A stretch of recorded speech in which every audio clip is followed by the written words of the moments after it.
família não tem mais jeito, mas Deus está invalidando e manda te dizer: para mim tem jeito, eu vou transformar. Eu estou liberando esperança nessa noite. Glória a Deus. Agradecer Ele, porque a salvação nessa. Aleluia, Deus. Para Ele tem jeito.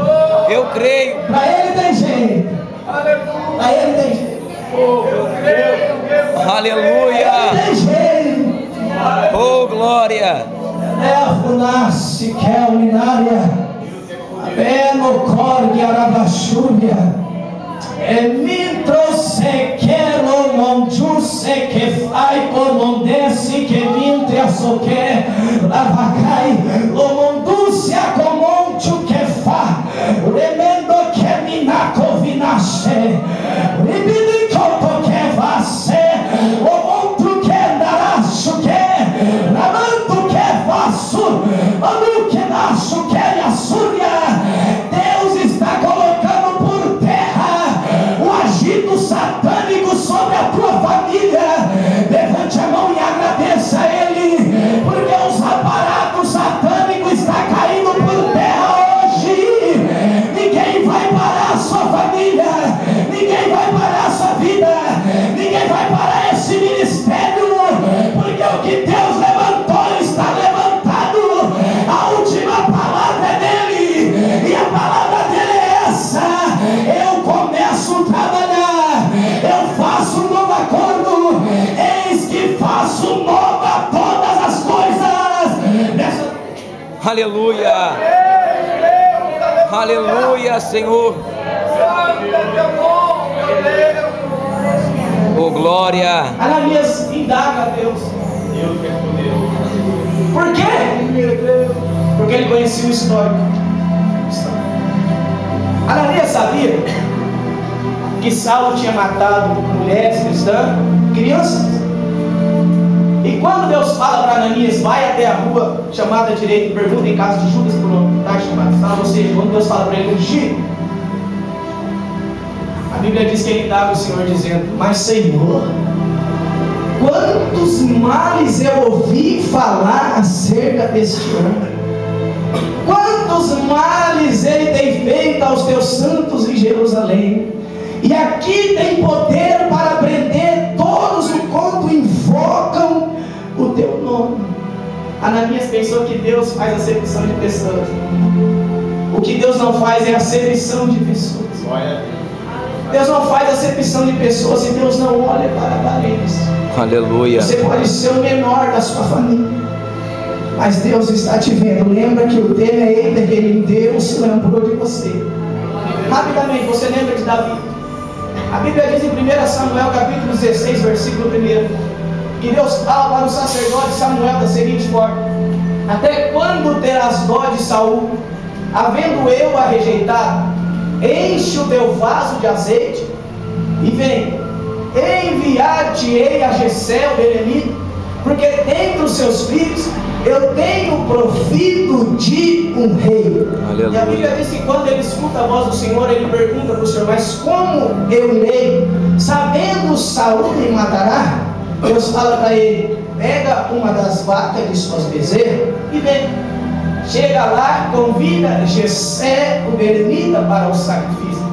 E a Bíblia diz no verso 4 de 1 Samuel capítulo 16: fez, pois, Samuel tudo conforme dissera o Senhor, e veio a Belém.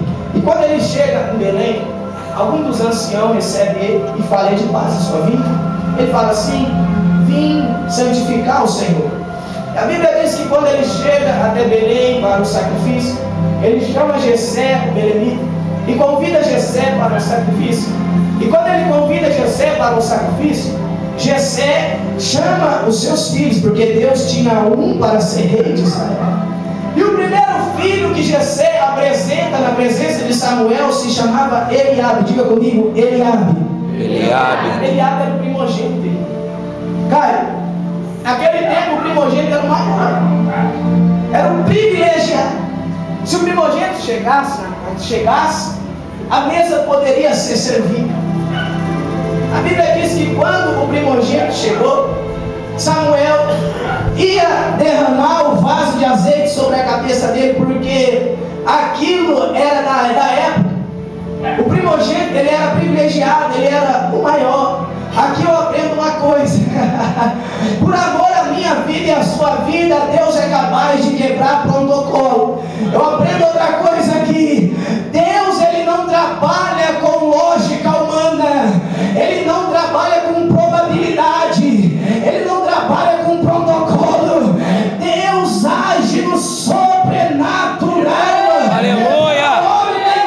Samuel teria que ungir Eliabe, mas quando Samuel vai ungir Eliabe pela aparência, a Bíblia diz em 1 Samuel capítulo 16, versículo 7, que o meu Deus e o seu Deus entra em ação, dizendo: Samuel, não atentes para a aparência, e nem para a altura de sua estatura, porque eu a rejeitei, porque eu não vejo como vê o homem.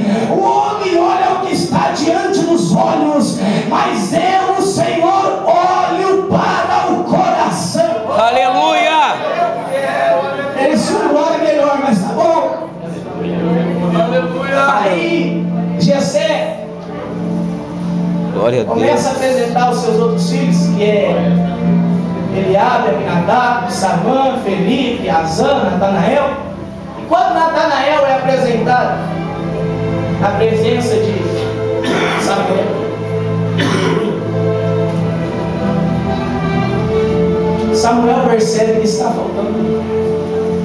Samuel olha a Jessé e pergunta: acabaram-se os jovens?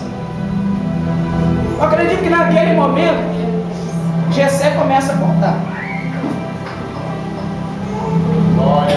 De repente vem a memória dele: eu tenho mais um, só que esse um é menor de todos. Esse um não fica em meio aos outros irmãos. Faz tempo que esse um não almoça conosco. Aí Samuel lembra, Jessé lembra de um e fala para Samuel: falta um. Aí Samuel pergunta: mas quem é esse um? Aí Jessé responde: o menor. Deus fiel, aleluia. O menor. E quando Jessé fala o menor, Samuel olha para ele e fala: então manda chamar. Aleluia. Deus está chamando nessa noite o menor da casa. Aleluia. Ele fala: portanto não aceitaremos em redor da mesa enquanto ele não chegar. Mas presta atenção, isso é sério. Quando o primogênito chegava na mesa, a mesa podia ser servida, porque aquilo era a cultura judaica. Só que o primogênito já tinha chegado lá faz tempo. Eles estavam tudo de pé em volta da mesa, esperando o menor chegar. Eu não sei se você já leu o Salmo 23, verso 5, mas se você já leu, você vai entender que está escrito lá. Está escrito assim: prepara uma mesa, aleluia, na presença dos meus adversários, unja minha cabeça com óleo, o meu cálice transborda. Davi estava falando dessa mesa. A mesa estava preparada, só que ninguém sentou enquanto ele não chegou. Ali estava a sua família. Os primeiros que estavam ali naquela mesa eram o seu pai e os seus irmãos. Sabe o que Deus manda te dizer nessa noite? Os primeiros que verão a vitória de Deus acontecer na sua vida são a sua família. Aleluia. Os primeiros que verão a exaltação de Deus acontecer são os de Deus. Aleluia. Meu Deus do céu, vocês não estão recebendo. Os primeiros que verão Deus materializar a promessa nas suas vidas serão a tua família. Aleluia. Glória a Deus. Eles olham para você e falam: não tem jeito, você não vai a lugar nenhum. E a Bíblia diz que o menor, o pequenino, chega na presença de todos os seus irmãos. Samuel derrama o azeite sobre a cabeça do menor, a presença de todos os seus irmãos. E a Bíblia diz E a partir daquele dia o Espírito do Senhor se apoderou da vida de Davi. Foi só isso que aconteceu. Falando de aparência. Quando Ananias olha para a aparência e fala: mas quantos mais eu ouvi falar sobre isso? Como meu Deus e o seu Deus não olha para a aparência e não faz acepção de pessoas, Deus olha para Ananias e fala: vai, porque este é para mim um vaso escolhido. Aleluia. Vai o meu nome diante dos reis, dos gentios e dos filhos de Israel, e eu lhe mostrarei o quanto deve padecer. Aleluia. Só que Paulo é judeu. É difícil você ver o judeu ministrando a palavra. Apareceu um aí no nome de Eusébio aqui, mas ele não é judeu. É raro você ver um judeu pregando Cristo, porque eles ainda estão esperando. Paulo, ele conhecia as 613 leis, que significam 613 ossos de um corpo humano de um judeu. Só que Paulo não conhecia nada sobre a graça. Ele não sabia nada do que era o favor não merecido. E a Bíblia diz que ele teve um encontro com o Senhor. E na casa de Judas, Ananias entra lá e fala para ele: irmão Saulo, o Senhor que te apareceu no caminho me enviou para que tornasse a ver e seja cheio do Espírito Santo. E a Bíblia diz no verso 18: e logo lhe caíram dos seus olhos como que umas escamas, e recuperou a vista, e levantando-se foi batizado. Ou seja, ele foi cheio do Espírito Santo e foi batizado. E agora ele começa a pregar o Evangelho. De perseguidor ele passa a ser perseguido, porque ele está desfazendo o que ele aprendeu desde a sua infância. A Bíblia diz no verso 29 de Atos 9: e falava ousadamente no nome de Jesus. Ou seja, um judeu pregando com ousadia, falando do meu Salvador e do teu Salvador. Aleluia. Sabendo, porém, os irmãos o acompanharam até a Cesareia e o enviaram a Tarso. Os irmãos, sabendo que o povo estava armando para matar Paulo, porque agora ele está desfazendo o que ele aprendeu, agora ele aceita para os judeus, os irmãos levam ele para Tarso. E Tarso é a sua cidade natal, Tarso é onde ele nasceu, e ele fica por 14 anos em Tarso, 14 anos trabalhando como fabricante de templo, porque naquela época, pela cultura judaica, a profissão era herdada.